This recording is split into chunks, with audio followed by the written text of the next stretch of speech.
Okay, I'm going to make a start, and thank you very much for inviting me to today's work online presentations. And it's a pleasure to be here, everyone. My name is Andy Boon. I'm going to talk a little bit about how I got into extensive reading, and then I'm going to talk about my experiences of writing graded readers and show some of the series that I have written or I've been the series editor for. I'll talk a little bit also about how I use extensive reading in my classes. So my title is very strange. It's called Business, Horror, Self-Help, and Travel. Maybe you experience that all in one go. If you have a horrific business trip where you travel. Now, if you're reading fiction as a graded reader, every story has a beginning, and so does my story into extensive reading. It was many years ago. David Paul started by saying 20 years ago he met Rob Waring. Well, it was 20 years ago I went to an Oxford-sponsored workshop at the British Council in Iidabashi, Tokyo, way back when they had a wonderful space on the first floor, which is no longer there, unfortunately. And I saw a presenter called Daniel Stewart, who set up an extensive reading program at his high school. And I learned, it was my first experience learning about extensive reading. And I thought, well, for my students at university, this is the answer to get exposure to language outside of the classroom at a level that is appropriate to their proficiency. So I rushed back. I was a part-time teacher at the time, and I rushed back to my boss at university, full of literature from Oxford, all about extensive reading and how I felt that it would really benefit our students so they could do reading outside of the classroom. And my boss said, "I'm sorry, we've tried this and it didn't work." So I said, how did you do this? And he said, well, we had the students translate the graded readers into Japanese. And I think I pulled out my hair at that point, and I don't have much left anymore. Luckily, at my full-time position, the teacher who was running the extensive reading course, which was a second-year elective course for university students, retired, and I inherited her course. This was a great opportunity for me to delve further into extensive reading. I rushed out and bought the Day and Bamford book, which is the Bible of extensive reading, highly recommended. And I started to think about what I could do to plan an extensive reading course. In pure extensive reading terms, students should be reading for pleasure, and there should be no assessment. This is a second-year university course. Of course, I have to include assessment. So what I decided to do was to set up a book sharing system, first of all, where students would buy one graded reader. And then if there are 20, 25 students in the course, there will be 25 books in the library. And at the end of the course, if they wanted to pay it forward, they would donate their reader to the library. Every class, I would spread the readers out at the back of the book, at the back of the classroom, and students would pick a book, read it, and they would do a book report form. So the first part of the course was orienting students to how to write good book reports on the books that they were reading. Then we did a midterm test where students could speak about a book. They chose a book that they had read, and they had a pair discussion. What book are you reading? I've read this book. What was it like? Who are the characters? Can you tell me the story? How was the ending? And they would do that as a speaking test. At the end of the course, they would do a poster presentation on a second reader that they wanted to pick for their final assessment. And they would present on the plot, the characters, the story, the ending, and do a 5-minute presentation in English. They would repeat their presentation many times to a rotating audience. I published the paper on my extensive reading course back in 2009, which is many, many years ago now. And I've put the link in the chat box. You can download that paper for free from academia because I uploaded it up there. It also has students' reflections on the course. So if you're thinking of setting up an extensive reading course, that would be very useful for you to read. At that point, I hadn't written a graded reader, although I had read a lot of work on extensive reading. Rob Waring has written extensively on the subject, and I read a lot of his papers too. It was one conference where I met somebody called Darren Halliday, who was working for Macmillan at the time, and they were going to start a new graded reader series called Read Smart Readers, and they wanted writers for their series. This was going to be a series which included Japan-focused books, fiction and non-fiction, and also books with global themes, fiction and non-fiction. So they drafted me in as a writer. I pitched lots of story ideas to them, and they chose several of my ideas. One of them was Culture Shock in Japan. Here, I was able to crowdsource with my friends and get lots of wonderful examples of foreigners living in Japan making cultural mistakes. Also, I had a list of my own mistakes. And so Japanese readers, or international readers as well, can read Culture Shock in Japan and learn about some of the wonderful mistakes that people may make. Many, many years ago, my parents came to visit me in Japan, and we visited the wonderful city of Nara. Nara is very famous for deer. It was morning and I was hungry, and I was walking around with my parents, and I saw a shop that sold senbei. Senbei is a kind of cracker in Japan. So I decided, wow, I'm a bit hungry. I'm going to get some senbei for myself. So I started to eat the senbei, and my parents suddenly stopped me and said, I think that senbei is for feeding to the deer. So I actually ate shika senbei, deer senbei, and it wasn't actually that bad. But a lot of these stories end up in the book. So this was my first experience with writing graded readers. And also I got to write Homestay in the UK, where a young Japanese student goes to the UK, my home country, and makes lots of mistakes there. And the idea with that reader is that students who are going to visit the UK can learn about the culture and not the mistakes that are made.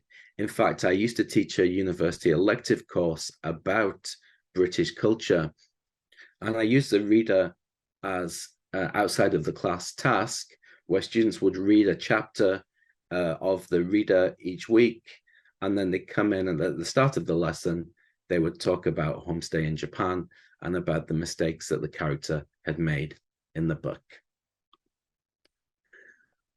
From working for Macmillan, I then got the opportunity from Darren when he decided to start his own publishing company, Halico. I got the wonderful opportunity to write lots and lots of readers. So far, I am on 37 readers, and I'm hoping to add more to that number when I have time. I'm going to talk about the business series, and then I'll talk about the self-help series, and then I'll talk about my love of horror. Sorry, when I was a child, I loved horror movies, and I read Stephen King and James Herbert, and my dream was to be a horror writer. So I have brought rather gruesome horror stories into extensive reading, but some students really enjoy. And as you can see from the cover for Kuchisake Honor Story 2, there was a teacher in Japan who called it the most gruesome cover in extensive reading, and I was very proud of that. And I'll talk about my new series, which is a travel series, and also how we may go around using that in the classroom. Now, I'm going to jump to the Halico website to do this, because then I can show the products on the Halico website. If you are checking out the Halico website, all of the products are here, and we go to Pocket Readers.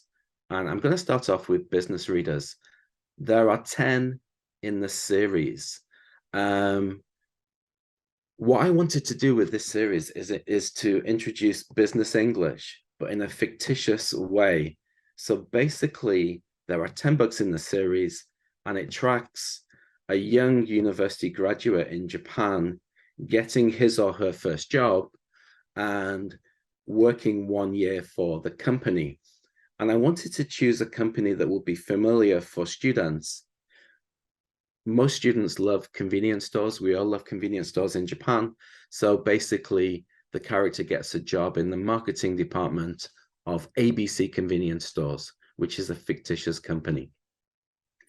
The books are all structured the same. There is an introduction to the theme. So in book 1, you have job interview. The character gets an email to invite the main character to the job interview. Part 2 of the readers shows unsuccessful events.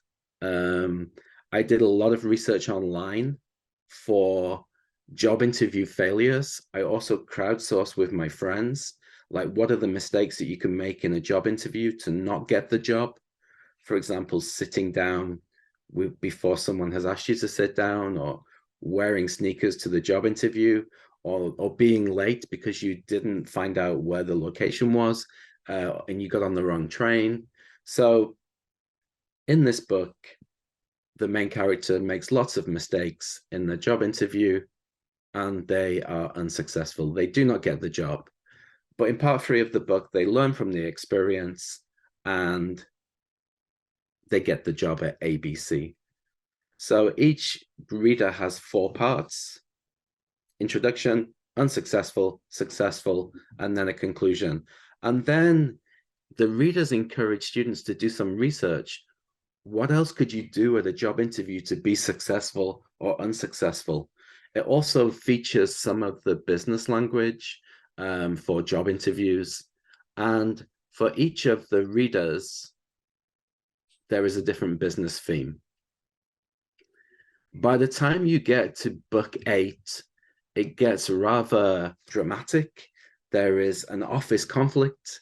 One of the main characters in the book, Ogawa-san, has a kind of like midlife crisis and starts to cause problems in the company. He is an amazing character because he tells his stories of an unsuccessful business trip overseas, and also how he made lots of mistakes entertaining overseas visitors. By book 8, he gets fired. It's really dramatic. And then the main character gets his job for the product launch, and then a new graduate employee comes in book 10, and readers can learn about how to mentor someone.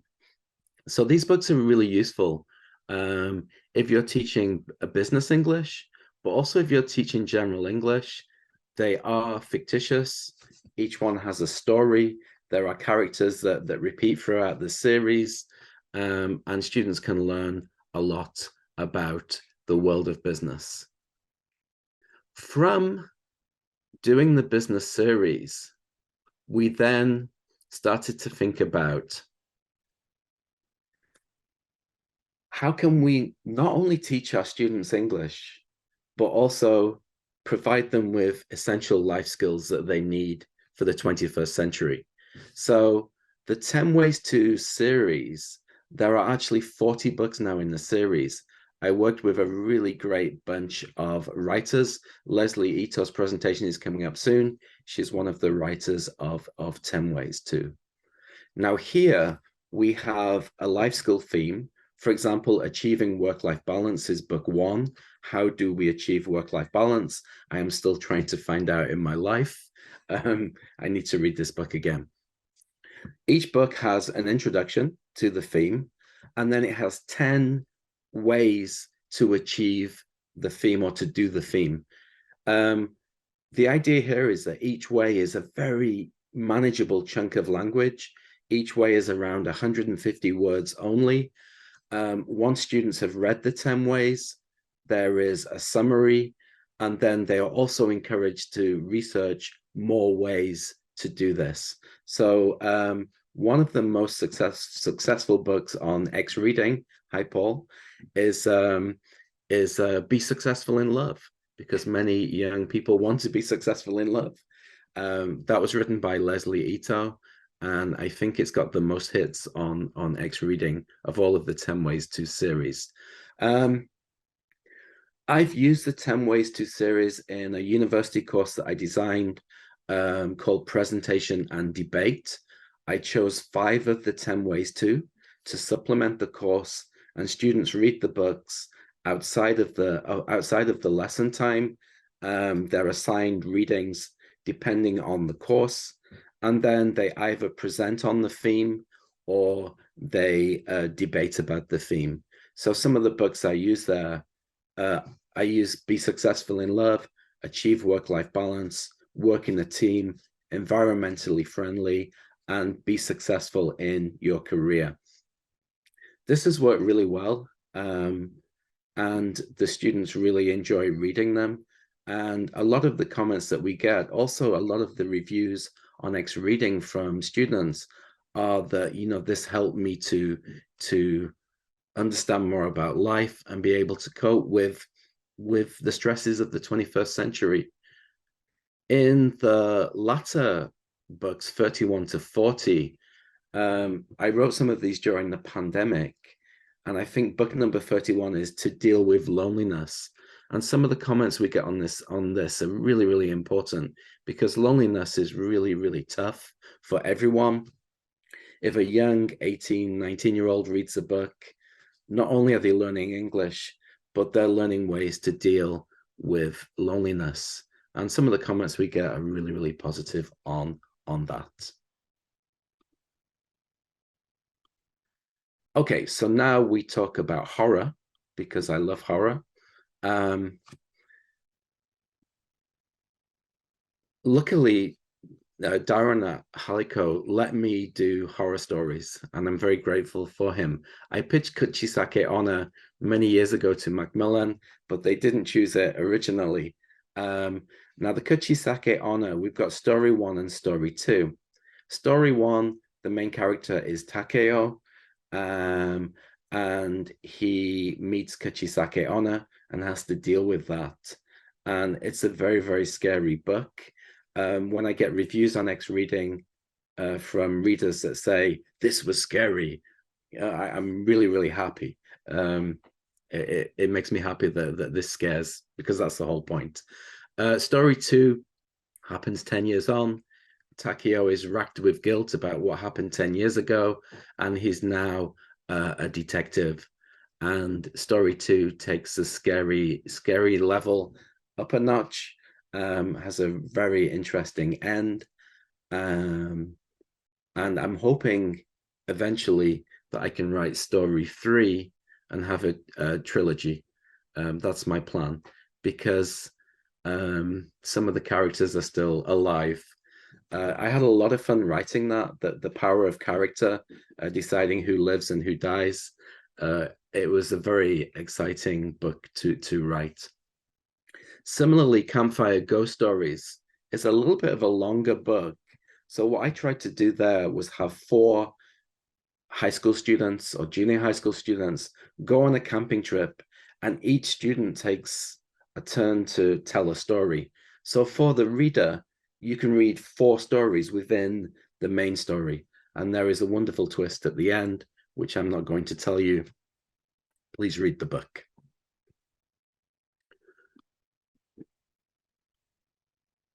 The latest series from Halico are 10 things to see and do in different countries. We started off with Japan. Basically, I live in Japan, obviously, so I know quite a lot about the country. We also did the UK, USA, Canada, and Australia. Similarly to the 10 Ways to series, there are 10 things to see and do in the country. It will talk about the food, it will talk about sport, it will talk about festivals, it will talk about sightseeing places. When I wrote these books, I tried to take the reader on a road trip. So if you read the American one or the Canadian one, the Australian one, there's actually connections between each of the things to see and do by talking about the length or how you can get there. The aim of these books is obviously for students to acquire English, but also to acquire a love of travel. When I wrote these books, I also wanted to go to these places and do these things. Some of them I had done in my life. These went up on XReading around last December, and currently they're doing very well. Especially the Japan one seems to be the most popular. Some of the reviews were, I read this because I wanted to see what a foreigner would write about Japan. So a lot of pressure for me, but I hope I did it justice. Again, at the end of the book, it encourages students to do their own research. So, for example, I've mentioned 10 things to see and do in Japan. Japan is a huge country. There are lots of things to see and do. Can you think of other ways? Can you think of other things to do in Japan? Why not go away and research and come back and present on it or write on it? I'm doing a writing class at the moment. It's a reading and writing class. Students subscribe to XReading and they have access to these books on XReading. So for my final class, I'm going to get students into groups of 5. They each read 2 things to see and do during the class time. Then they come together as a group and share the 2 things. So student 1 reads 1 and 2, student 2 reads 3 and 4, and so on. They share their reading together. And then because it's a reading and writing course, they'll do some research on another thing to see and do in Japan and write it up and present their writing by the end of the class. The plan for this series, we only have 5 books at the moment. The plan is to add to this series and add other countries. There are so many wonderful places to visit in the world. I have promised Halico that I will write 5 readers this year. I need to achieve work-life balance to do that, but I'm hoping that that I can add to this series. All of the books are available on the XReading platform. Paul is here today. Hi, Paul. If you want to find my books on XReading or you want to point your students to the direction, you can put in my family name, and I've got these linked from new to old, and you can see that the whole series is there. Alternatively, you can search by publisher, click on Halico, take away my name, and you can search through the Halico series. Whoops. And you'll find all of the Halico books are there. There should be all of the 40 10 ways to. The business readers will be there as well, all 10 of them. There are many, many books for readers. So if readers get kind of bored of reading fiction or they want to try something different, reading the self-help books can be a different experience for students, and where they're not only learning the language, they're learning about life skills. Finally, if you're interested in a free resource, I have a original horror. Rob Waring talked about extensive listening, and here it's on YouTube. I've put the link in the chat box, and students can listen to this original story. The words are there too for them to read, or they can choose to listen to it on YouTube as well.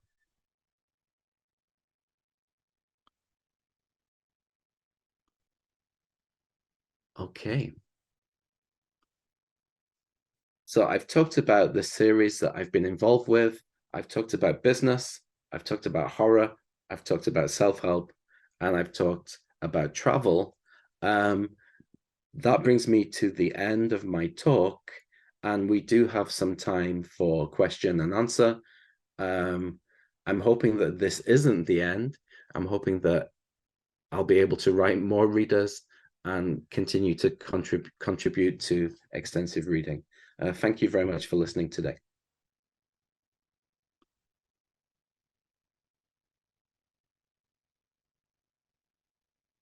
If you have any questions, I'm more than happy to answer them.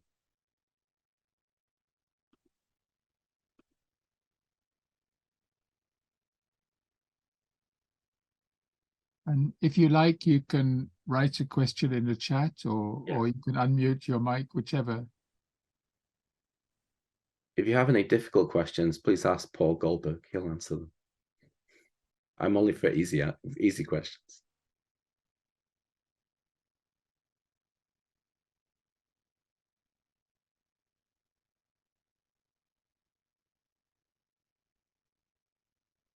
Paul, go ahead. Thanks for mentioning XReading, although my question is not related to that at all. My question is, which is your favorite Stephen King book? I really liked it. I read it as a child. When I say child, I was probably a teenager. And the characters that he built in it, the characters were fantastic. It was one of those books that I didn't want to end because I didn't want to leave the characters. I gotten so involved with the characters. Yeah. Is XReading free for teachers and students? Paul, over to you. It is free for teachers, but it is not free for students because I have to pay the publishers and authors like Andy to put their books on XReading. So I don't know who asked the question, but the price depends on which country you're in. And if you want to know more about it, I can give you my contact information. I'll put it in the chat right now. I always liken XReading to the Netflix of graded readers. So there's so much choice there. And the great thing is, when students, the whole point of extensive reading is that students find something that they want to read. So they may be interested in reading fiction, so they can find the book that they want. I remember on my extensive reading course, students were reading natural science books, graded readers. I think they were by Oxford. And they came up to me and went, Andy, can we read these on your course? It's like, yeah, absolutely. If you're interested in this kind of thing, please read. And I think they read every book in the series. So it's great that students have that choice. If they're interested in horror, they'll seek out horror books. If they're interested in romance, Andy, there's a question from Owen here on when do you write? Do you have writing practice? When do I write? When I have time. It depends on the book. For example, if I'm writing fiction, I love to have the control over the characters, and I get so involved, like, what's going to happen next, and I get involved in the story. So sometimes I get so focused on the writing that I can write those very quickly. For the 10 Things to See and Do series, it involves so much research, and then trying to put that research into easy language, because the level of the readers are around B1. So the information that I've read online, the research that I've done, trying to put that into easy English can be very, very challenging. We do have, in the Halico books, we do feature 20 words which are outside of B1 level. But then there is vocabulary and context section at the back, which puts the words in different contexts, and then also a dictionary. Not pure ER, I know, but sometimes we have to use a word that may be much higher than the student's level. To level check the readers, we try and keep the level at B1. I use a software called Vocabulary Kitchen, which has a Cepher profiler. And then I run the text through there. And if there is a word which is higher, I either have to change it, think of another way of rephrasing it, or I have to feature it in the 20 words. But you can imagine how challenging it is to keep to 20 words. I remember when I first did a reader and I was allowed 20 words outside of the word list. when I first wrote my first draft, I think I had about 80 words.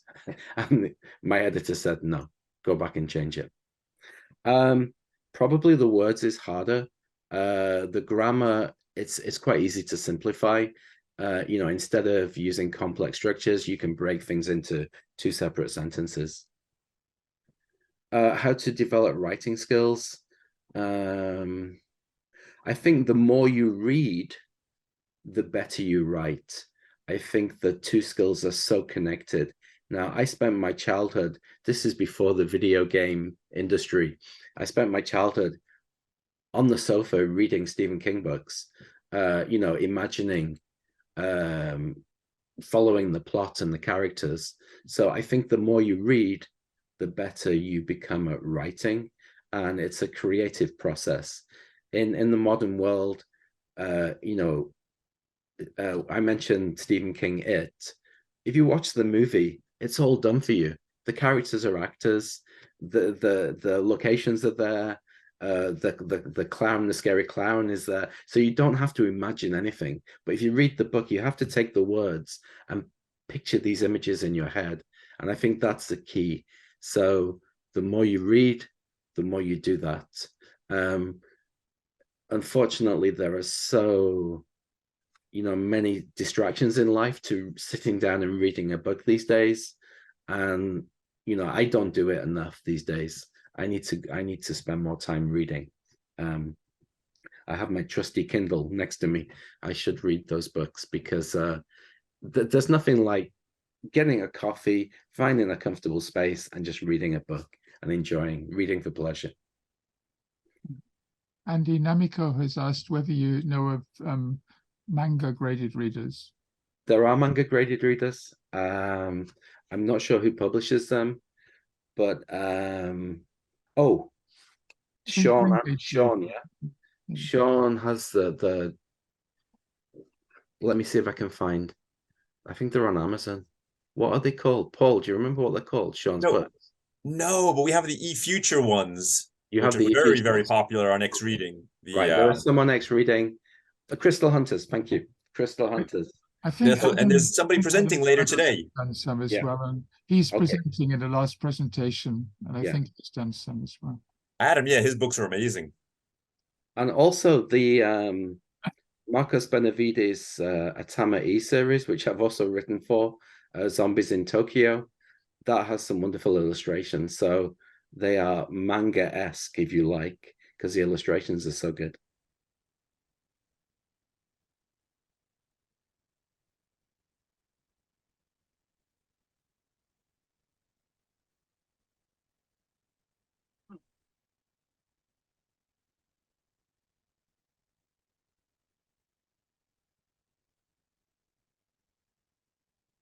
Okay, thank you very much, everybody. Oh, do you proofread for other people? Yes, I do.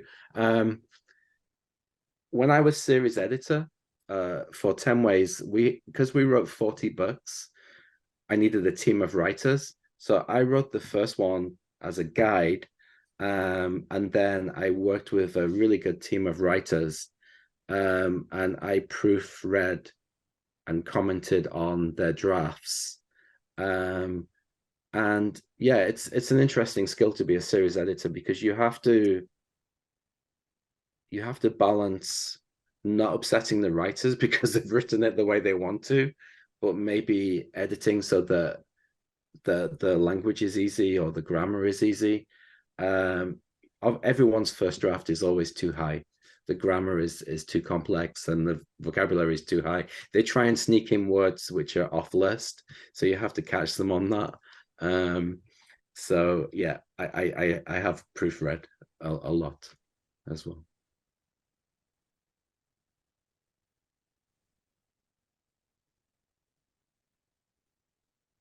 Yeah, Misery was fantastic. I read the book before I saw the movie. Was great, but always read the book before you see the movie. The only movie I've ever seen that's better than the book is Blade Runner.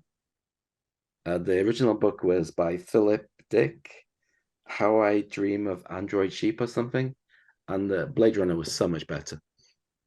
It's the only time the movie's been better than the book. Interesting. Yeah. Forrest Gump is another one. Android Stream of Electric Sheep. Thank you. Yeah. It's a long time ago since I read it, but Blade Runner was so much better.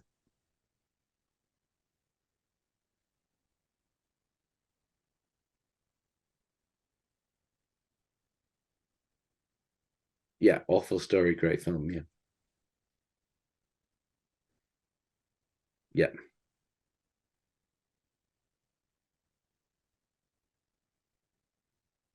The final improvised speech in Blade Runner was just unbelievable.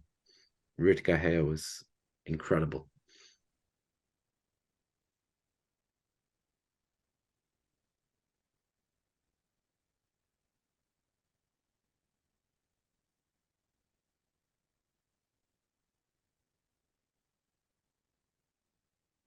Okay, so thank you. Thank you very much, and Welcome. thank you. Okay, so we're going to have a 10-minute break, and then we'll start again at 11:10.